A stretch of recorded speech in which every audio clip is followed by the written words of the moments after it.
இருமா இன்னும் கேள்வி கட்ட முடியல என்ன தப்பிக்கிட்டு போற 3 பேரும் யாருன்னு எதுக்கு பேரை சொல்லி பேரை சொல்றதுல பஞ்சாயத்து கிடையாது. பேரை யாரு வேணா சொல்லலாம். ஆனா அந்த பேருக்குரியவருடைய சிறப்பு என்னன்னு தெரிஞ்சுக்கணும். இசைஞானியார் சொன்னீங்க. இசைஞானியார் யாரு தெரியுமா? அது வந்து சுந்தரமூர்த்தி நாயனாருடைய அம்மா. சரி அம்மா இசைஞானியார். அப்பா பேரு சடையநாயகர்.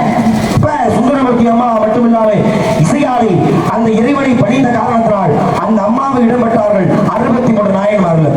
பிரச்சனை இல்லை. 3வது அவ்வளவு சொன்னீங்க யார? 3வது மங்கையர்கரசியார். இசைஞானியார் சுந்தரமூர்த்தி தாயார், காரைக்காலமையார் சிவனை அம்மான்னு ஏற்றுக்கிட்டவரு. ஆனா இந்த மங்கையர்கரசியார் யாரு? எதுக்காக அந்த அம்மா 63 நாயன்மார்கள் இடம்பெற்றார்கள் தெரியுமா? என்ன தம்பி தெரியுமான்னு கேக்குறீங்க? சாதாரண இடத்துல இருந்து வந்திருந்தா பரவாயில்ல, பாருங்க பாண்டிய நாட்டு மனைவியுடைய மனைவி அவங்க. ஏமா ஏமா துணி பேசுற தொழிலா நமக்கு நல்லா தான் இருக்கு. எந்த பஞ்சாயத்து இல்ல. ஆனா யாருடைய மனைவி நீ சொன்ன? பாண்டிய நாட்டுடைய மனைவி. பாண்டிய நாட்டு ஆட்சி பண்ண எல்லாருமே பாண்டிய மன்னன். அப்படி பார்த்தா வரகுண பாண்டிய இருக்கா, குலசேகர பாண்டியா இருக்கா, குலசேகர பாண்டியா இருக்கா, அபிஷேக பாண்டியா இருக்கா, செண்பக பாண்டிய இருக்கா. பாண்டிய வம்சத்தில் பிறந்த எல்லாருமே பாண்டியன.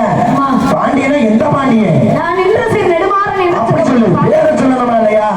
அந்த மன்னனுக்கு மங்கையர்கரசியார் மனைவியா இருக்கிறார். சரி. பாண்டிய நாட்டுல பாருங்க சைவ சமயம் தாழ்ந்துகிட்டே இருக்கு, சமண சமயம் உயர்ந்துகிட்டே இருக்கு.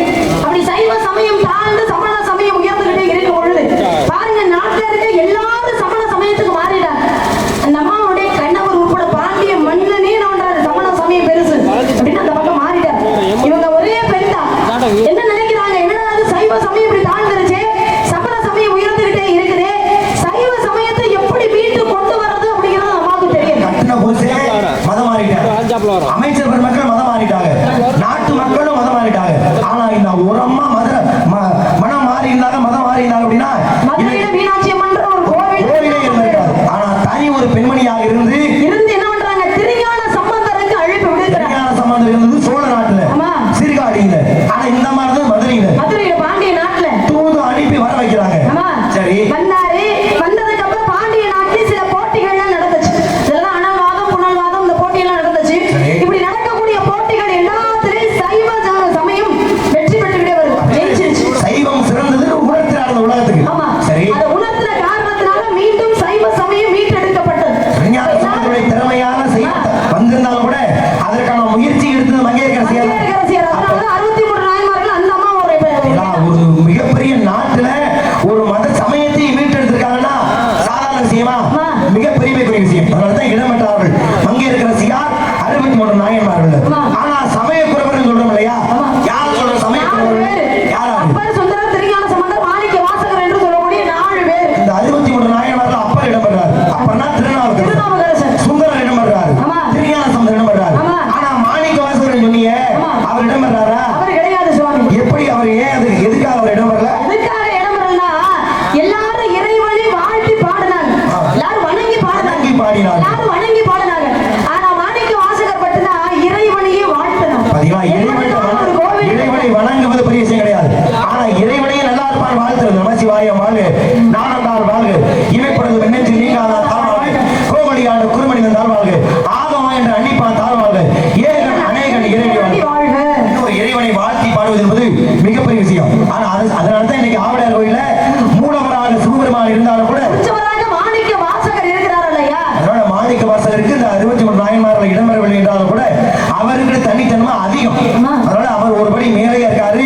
அதனை இந்த மாற்று கருத்து கிடையாது. இப்ப சமய குறவர்களை பத்தி அருமையா சொன்னேன். நெத்தியில நீ என்ன சின்னம் இருக்க? பசுபதி வாசகர் 30 தான் போட்டிருக்கீங்க. ஆனா முருகனை வணங்குறவங்க பட்டதானே போடுறாங்க. இப்ப நீ முருகனை தானே வணங்குற? ஆமா சுவாமி. குல கடவுள் யாருமா? முருகப்பெருமான். முருகப்பெருமான் தானே. முருகனுடைய ஆலயங்கள் எல்லாம் போயிருக்கியா? எல்லா ஆலயத்துக்கும் போயிட முடியுமா? எல்லா ஆலயத்துக்கும் போக முடியாது. ஆனா குறைந்தபட்சம் படிச்சிருக்கலாம்ல. படிச்சிருக்கலாம். முருகனுடைய பெருமைகள் என்ன, அவருடைய ஸ்தலங்கள் எங்கெல்லாம் இருக்கு அப்படிங்கிற விஷயத்தை படிச்சிருக்கீங்க. சிவபெருமானுக்கு இத்தனை ஆலயங்கள் உலகத்துல உண்டு. ஆனா என்ன சொல்றான்? பஞ்சபூத ஸ்தலங்கள்னு சொல்றோம்.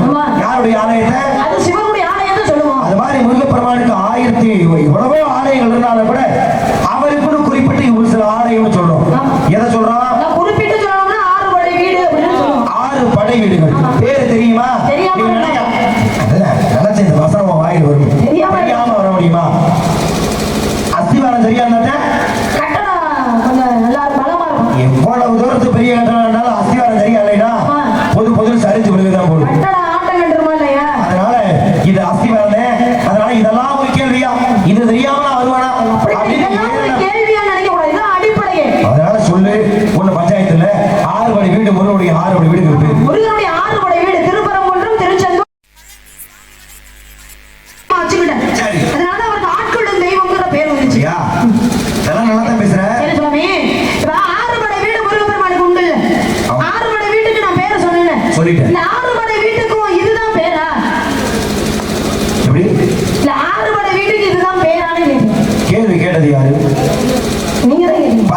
சொன்னது யாரு? நான் சொன்னேன். நான் கேள்வி கேட்டேன், நீ பதில் சொன்ன.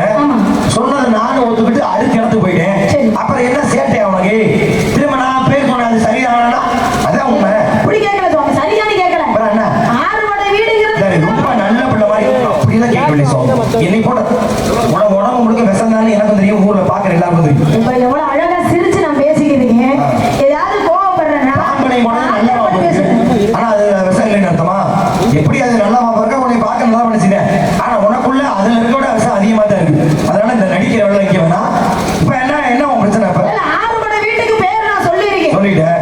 இதுதான் உண்மையான பேரானு கேட்டேன். என்ன பேர் சொன்ன? ஆறுபடை வீடு திருப்பரங்குன்றம், திருச்செந்தூர், பழனி, சுவாமிமலை, தணிகைமலை, பழமுதிர் சோலை அப்படிங்கிற ஆறுபடை வீடு. அதை நீ சொன்ன நான் ஒத்துக்கிட்டேன். ஒருவேளை இந்த வாய் திருப்பத்தூர், நெடுமரம், கீழச்சோல்பட்டி, தொலையானூர், காட்டாப்பள்ளியார், வளையன் வயல் அப்படின்னு ஒரு 6 பேர் நீ சொல்லியிருந்த அப்படின்னா வாயில இந்த கட்டையை வச்சு இருப்பேன்.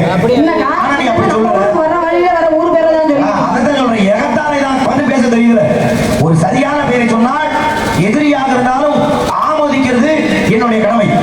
நான் அப்படி சொல்றேன். சரியா சொல்றேன். ஏன் தெரியுமா சொல்றேன்? நான் கேட்கிற கேள்வி உங்களுக்கு புரியுதுன்னு நினைக்கிறேன். சரி, புரிய வழி பார்ப்போம். அதாவது இப்ப மாணிக்க வாசகரை பத்தி பேசணும்ல. ஆமா. மாணிக்க வாசகரால் ஒரு கட்டப்பட்ட கோவில்னு சொன்னீங்களே, அது என்ன கோவில்? ஆத்மநாத சுவாமி ஆலயம். ஆத்மநாதர் சுவாமி ஆலயம் இல்லையா? அதுக்கு ஏன் ஆத்மநாதர் பேர் வந்துச்சு தெரியுமா? எதுக்காகவா? அருவம் உருவமாகி, அதாவது எந்த ஒரு உருவமும் இல்லாம ஆத்மத்துக்கு உருவம் இருக்கா? இல்ல. அதுபோல மாணிக்கவாசகர் கட்டப்படும் பொழுது அந்த ஆலயத்திலே சிவலிங்கம் இல்ல, நந்தி இல்ல, கொடிமரம் இல்ல, இதுவே இல்லாம ஆத்மத்தை மட்டுமே வைத்து ஒரு ஆலயம் அமைக்கப்பட்டதால அந்த கோவில் பேரு ஆத்மநாத சுவாமி. அதாவது ஆத்மா என்ன? ஆவிதானே. ஆவியை கொண்டதால் ஆவி உடையார் ஆலயம். அது இன்னைக்கு மறுபடி ஆவுடையார் கோவிலா மாறி ஆவுடையார் கோவில் ஒரு பேர் வந்துருச்சு. கோவிலை கட்டினதுக்கு அப்புறம் தானே அதுக்கு பேர் ஆவுடையார் கோவில். கோவிலை கட்டியதுக்கு அப்புறம் தானே ஆவுடையார். ஆமா. அப்ப கட்டுறதுக்கு முன்னாடி அந்த ஊருக்கு பேர் திருப்பரந்துரை. திருப்பரந்துரைன்னு ஒரு பேர் இருக்கா? கோவிலை கட்டினதுக்கு அப்புறம் தானே ஆவுடையார் கோவில் பேர் வந்துச்சு. அது மாதிரி ஆறுபடை வீட்டுக்கு நான் பேர் சொல்லியிருக்கேன். இதெல்லாம் ஒவ்வொரு காரணத்துக்காக ஆறுபடை வீட்டுக்கும் பேரு. அப்ப அதுக்கு முன்னால அதுக்கு என்ன பேரு? எனக்கு ஒரு சந்தேகம். இதுக்கு முன்னாடி பால்வாடி டீச்சர் அது வேலை வந்தியம்மா? அதுக்கு தான் வந்துச்சு எனக்கு வேலை. ஒரு சின்ன விஷயம். இது அப்படித்தானே, இது இப்படி இருந்ததல்லவா, இது இப்படி இருக்கும்போது அது அப்படி எவ்வளவு இன்னும் தாத்திர உன் பிரச்சனை என்ன? ஆவடையார் கோயில் இன்னைக்கு இருக்கேன். ஆனா கட்டும் போது அதுக்கு திருப்பதி பேர் இருக்கு. அது போல இப்ப உள்ள பேரு உருவனுக்கு 6 வடிவெடு பேரு. அப்ப இதுக்கு முன்னாடி என்ன பேரு? இதுக்கு முன்னாடி என்ன பேரு? இதுதானே உன் கேள்வி. நான் புரிஞ்சுக்கிட்டேன். உனக்கு புரியுதா? உன் கேள்விதான் பஞ்சாயத்து இல்ல. ஆனா எனக்கு ஒரு பிரச்சனை என்னன்னா, நான் சொன்ன கேட்ட கேள்விக்கு நியாயமா நீங்க பதில் சொல்லி, ஏன்னா யாரு இப்ப மாலை ஓட்டு நடந்து போறாங்க பாத யாத்திரை, எங்கேப்பா போறீங்கன்னா பழனிக்கு முடிஞ்சு வச்சு பழனிக்கு போவோம் என்று சொல்லாதீர்கள். பழனி நோதி போங்க வேறு, இதுக்கு முன்னாடி என்ன பேர் இருந்ததோ அங்கே அப்படின்னு போட்டு யாரும் ஆத்திக்கிட்டு இருக்க போறது இல்லை. ஆனா உன் திமிருக்கு சொன்ன பேரை இல்லைன்னு மறுத்து வேற பேர் இருக்குன்னு கேட்டிருக்க. அப்படித்தானே? சரி. முருகன் யாருடைய பிள்ளை? என்ன சுவாமி? முருகன் யாருடைய பிள்ளை? சிவபெருமானுடைய பிள்ளை. சிவனுக்கு எத்தனை பிள்ளை? மொத்தம் 5 பிள்ளை. நம்ம எல்லாரும் 3 பாகமே 5ங்கிற 5 பிள்ளை இருக்கு. சரி, 5னா 5க்கு பேர் இருக்கும்ல? இருக்குமே. சொல்லு பாப்போம். வீரபத்ரர், கால பைரவர், விநாயக பெருமான், முருகப்பெருமான், ஐயப்பன். நினைச்சதை விட உனக்கு விவரம் அதிகமா தான் இருக்கு. எல்லாரும் 3 சொல்லுவா, விநாயக பெருமான், முருகப்பெருமான், ஐயப்பன். ஆனா கால பைரவரையும் வீரபத்ரையும் நீ உள்ள புகுத்தி பரவாயில்ல ஏத்துக்க மாதிரி 3 சொல்லியிருப்பேன். எல்லாருக்கும் தெரிஞ்சதான் நம்மளும் அதே சொல்லுவோமேன்னு சொல்லியிருப்பேன். நான் சொல்லியிருந்தேன். ஏமா அதுக்கு முன்னால 2 பேருக்கு அடையாளம் உனக்கு தெரியாது. சிவனுடைய பிள்ளைகளை பேர் தெரியல. இந்த லட்சணத்தை எல்லாம் வள்ளி வச்சு மட்டும் வந்துட்டேன்னு இந்த வாய் கேட்கும். நியாயமா கேட்டு சத்தியமா கேட்டுருப்பேன். ஆனா படிச்சதுனால 5 சொல்லிட்டேன். இப்ப முருகனை பத்தி பேசுற இல்லையா? முருகனுக்கு அடுத்து யாரு பிறந்தா? முருகனுக்கு அடுத்து ஐயப்பன். ஐயப்பன் பிறந்தா. ஹரிகர சுதன் ஐயப்பன். இப்ப முருகனுக்கு 6 வடிவெளிகள் உண்டு அப்படின்னு நம்ம பேசுறோம். பாக்குற மக்கள் அதை கேள்வி தெரிஞ்சிருப்பாங்க. நிறைய பேருக்கு தெரிஞ்சிருக்கும் 6 வடிவெளி உண்டு. ஆனா ஐயப்பன் இருக்காரு தெரியுமாமா? அந்த ஐயப்பனுக்கும் 6 படை வீடு உண்டு. ஐயப்பனுக்கு 6 படை வீடா? என்ன புதுசா இருக்கு, ஆச்சரியமா இருக்கு. ஆச்சரியமா இருக்குல்ல? அப்ப நீ உள்ள போய் படுத்துக்க. வள்ளி இல்லாம நான் கதையை நடிக்கிறேன். என்ன ஆச்சரியமா இருக்கு? உங்களால எப்படிங்க கூட நீங்க என்ன சொன்னீங்களா? போய் படுத்துருக்கு. சம்பளம் யார் வாங்குவா? நீ சென்னைக்கு நடந்ததே உனக்கு முடியலையா? பரவாயில்லையா? எதுக்கு சென்னைக்கு போறேன்? போய் உள்ள போய் படுத்துக்கிறோம். முருகப்பெருமானுக்கு 6 படை வீடுகள் இருக்கின்ற பொழுது என் தம்பி ஐயப்பனுக்கு 6 படை வீடு இருக்காதா? 6 படை வீடு உண்டு. உண்டு. ஏன்னா அதனால நான் கேட்டேன். நீங்க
படைவீடு கேட்டேன். ஆனா நீ 6 படைவீட்டை வரிசைப்படுத்தி சொன்ன. எனக்கு அது ரொம்ப பிடிச்சிருந்துச்சு. ஏன்னா சில பேர் பழனியில இருந்து ஆரம்பிப்பாங்க. ஏன்னா பழனியில முருகன் சின்ன பிள்ளையா இருக்கிறனால ஒருவேளை அதுவே முதல் படைவீடு. அது அல்ல, திருப்பரங்குன்றத முருகப்பெருமானுடைய முதல் படைவீடு. அப்படி பொழுது நீ சரியா ஆரம்பிச்ச. ரொம்ப சந்தோஷமான விஷயம் என்ன தெரியுமா? மத்தவங்க எல்லாம் பாராட்டுறத விட எதிரி வாயால ஒரு பாராட்டு வரும் பொழுது ஒரு சந்தோஷம் இருக்கு. அதை விட சந்தோஷம் வேற எதுவுமே இல்லை. உண்மையிலே மனதார சொல்லணும் அப்படின்னா உன் முகத்தை கண்டாவே எனக்கு பிடிக்காது, எரிச்ச சாத்தியம் வரும். ஆனால் நியாயமான விஷயத்தை நீ பதிவு பண்ற பொழுது அதை ஆமோதிக்கிறதும் ஒரு தொழிலாளியுடைய கடமை தானே. பரவாயில்ல, இப்பதான் மனசுக்குள்ள இருக்கிறவங்க வெளியில வருது. சொல்றது கண்ணா ரொம்ப நியாயமான விஷயம். திருப்பரங்குன்றம் ஆரம்பிச்சேன். திருப்பரங்குன்றம் சொன்னீங்க, அது பேர் கிடையாது. இன்னைக்கு வேணா அது திருப்பரங்குன்றமாக அமைக்கப்பட்டிருக்கலாம். ஆனா அதோட உண்மையான பேரு ஆரம்பத்துல தென்பரங்குன்றம். ஏன் தெரியுமா தென்பரங்குன்றம்? தென்னாடுடைய சிவனை போற்றி எந்நாட்டவர்க்கும் இறைவா போற்றி. ஏன் தென்னாடுடைய சிவனை போற்றி? ஏன்னா அது சிவனுடைய ஆலயம். இப்ப வடநாட்டுல ஒரு கோயில் இருக்கணும்ல, அப்ப அது என்ன கோயில்? தென்னாட்டுல இங்க இருக்காரு, முதல்ல இங்க வந்தாருன்னு சொல்றோம். வடநாட்டுல யாரா இருக்குது? காசி விஸ்வநாதனாக இருக்கிறாரு. அதே பேர் தான். நீ திருப்பரங்குன்றம் போனீங்கன்னா மலை உச்சியில காசி விஸ்வநாதர் ஏன்னா அமைக்கப்பட்டது சிவன் கோயிலாகத்தான். ஆனா முருகன் இங்க பல சம்பவத்தை பண்ணதுனால இன்னைக்கு இந்த முருகன் கோயிலா மாத்தியாச்சு. அப்ப ஆரம்பத்துல திருப்பரங்குன்றத்துக்கு முன்னாடி உள்ள பேர் என்னன்னா தென்பரங்குன்றம். முதல் பேர். அடுத்து திருச்செந்தூர். திருச்செந்தூர் என்பதும் மருவி பிற்காலத்தில் வைக்கப்பட்ட பேர் தான் திருச்செந்தூர். ஆனா அதுக்கு முன்னாடி பேரு திருச்சீரலைவாய் என்பது திருச்செந்தூரோட உண்மையான பேர். பழனி என்பது அபே பிராட்டி சொல்றா, நீயே பழம் தானப்பா, உனக்கு ஏப்பா பழம்? ஞான பழமே, உனக்கு எதற்காக போன பழம்? பழம் நீ என்று சொன்னதாலதான் இன்னைக்கு இது பழனி. ஆனா அதோட உண்மையான பேர் என்னன்னா திரு ஆவினன்குடி என்பது பழனியோட உண்மையான பேர். சுவாமிமலை. சுவாமிநாதனாக தகப்பன் சுவாமியாக அப்பனுக்கே பாடத்துல சுப்பனாக முருகப்பெருமான் தகப்பன் சுவாமிநாதனா மாறுறாரு. சுவாமிநாதன் குடிக்கொண்ட மலை சுவாமி மலைன்னு சொல்றோம். ஆனா அதோட உண்மையான பேர் என்னன்னா அதுதான் திருவேரகம் என்பது சுவாமியோட உண்மையான பேர். அடுத்து சுவாமி மலைக்கு உண்மையான பேர் என்னன்னு சொன்னீங்க? நான் திருப்பி கேட்டபோது உனக்கு எவ்வளவு கடுப்பு இது வருது. பதில் சொல்லிட்டு இருக்கேன். ஏன் உனக்கு காது என்ன செவிட? உனக்கு பேரு சொன்னீங்க, அது என்னன்னு கேட்டேன். உன் காதுல என்ன விழுந்துச்சு? இல்ல, என் காதுல வேற மாதிரி கேட்டுச்சு, அதனால உங்களை திரும்பி கேட்கிறேன். திருவேரகம். திரு சொல்லுங்களே, இதுல என்ன இருக்கு? மட்டும் நான் சொன்ன தப்புன்னு நீ நிரூபிச்சு காட்டு பாப்போம். திருவேரகம். திருவேரகம். திருவேரகம். சொல்லுங்க, இப்ப சொல்லுங்க. ஒரு பதில் சொல்றேன், சமடால போய் நான் நிப்பாட்டி விட்டு அப்புறம் நீங்க பதில் சொல்லுங்க. நீங்க முதல் சொன்னது திரு ஏடகம்னு காதுல விழுந்துச்சு. திரு ஏடகம்ங்கிறது மதுரைக்கு பக்கத்துல திரு ஏடகம். திருவேரகம் வந்தாரு. ஏடு கரையேறி இடம் திரு ஏடகம். நான் திரு ஏடகம் சொல்லல, திரு வேரகம். அதைத்தான் நீங்க முதல் சொன்னது அந்த மாதிரி காதுல விழுந்துச்சு. அதனால என்ன பேர் சொன்னீங்கன்னு கேட்டேன். திருத்தி இப்படி வினைய மாட்டாங்க. அடுத்து என்ன சொன்ன? அடுத்து தணிகை மலை. திரு தணிகை. கோபத்தை தணிக்கை அமர்ந்த மலை திரு தணிகை மலை. ஆனா அதோட உண்மையான பேரு குன்றுதோர் ஆடல். பழமுதிர் சோலை. பழமுதிர் சோலை. அவ்வை பிராட்டிக்கு நாவற்கனியை ஒழிப்பி விட்டதால பழ உதிர்த்த சோலை பழமுதிர் சோலை. ஆனா அதோட உண்மையான பேரு திருமாலிரு சோலை.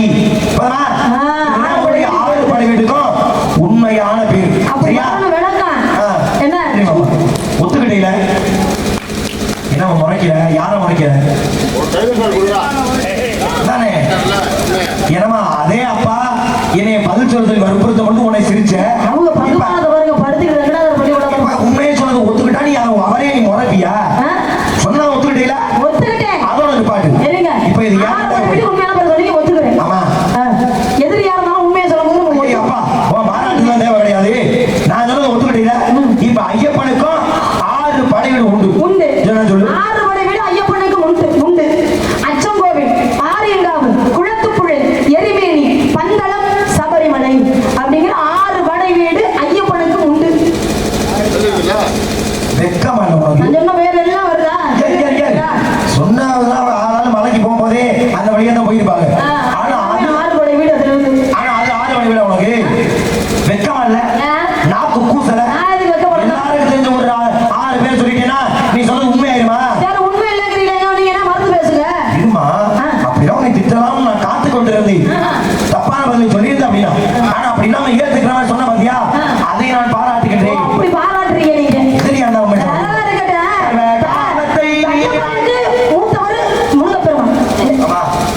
பாட்டு பாட போறோம்.